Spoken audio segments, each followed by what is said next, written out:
గత 2 వారాలుగా జరుగుతున్న ఆర్టీసీ కార్మికుల సమ్మె చాలా తీవ్ర రూపం దాల్చింది తెలంగాణ రాష్ట్రంలో.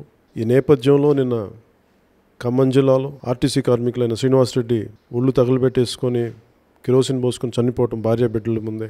అలాగే ఈ రోజున రాణిగంజ్ డిపోలో పనిచేసే సురేందర్ గౌడ్ అనే కార్మికులు కూడా ఆత్మహత్య చేసుకోవడం, ఇవన్నీ ఆ సమ్మె తాలూకు తీవ్రత చెప్తా ఉన్నాయి. ఆర్టీసీ కార్మికులు అడిగే డిమాండ్లు ఎంత ఆమోదయోగ్యం, ఇవన్నీ వీటన్నిటికంటే కూడా వాళ్ళు వెనక ఉన్న ఆవేదన దృష్టి సారించాల్సిందిగా నేను తెలంగాణ రాష్ట్ర ప్రభుత్వాన్ని కోరుకుంటా ఉన్నాను. ఒకేసారి 48,000 మంది కార్మికుల్ని ఉద్యోగం నుంచి తొలగించడం సర్వత్రా అందరికీ చాలా బాధ కలిగించింది. నాలుగు పార్టీ నడిపే వ్యక్తికే కాకుండా చాలామంది సామాన్య గృహిణులు కూడా ఒకేసారి అంతమందిని, అంటే ఉద్యోగులు, ఇది ఒక ఉద్యోగులను ఒక్కసారి వాళ్ళని తొలగించేయటం ప్రతి ఉద్యోగి కుటుంబంలో కూడా చాలా చర్చనీయాంశమైంది. ఇది అంటే రేపొద్దున తీసేయచ్చా ప్రభుత్వాలు ఒకేసారి 48,000 తొలగించడం అనేది వారి ఉద్యోగ భద్రత సమస్య అయింది.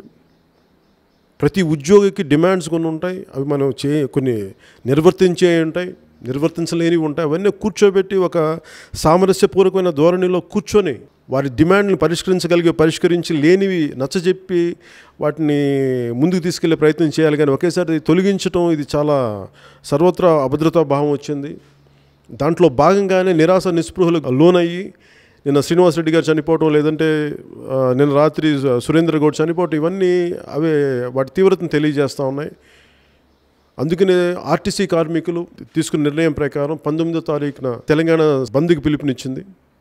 వాటికి జనసేన కూడా ఆర్టీసీ కార్మికుల తరపున మద్దతు ప్రకటిస్తుంది.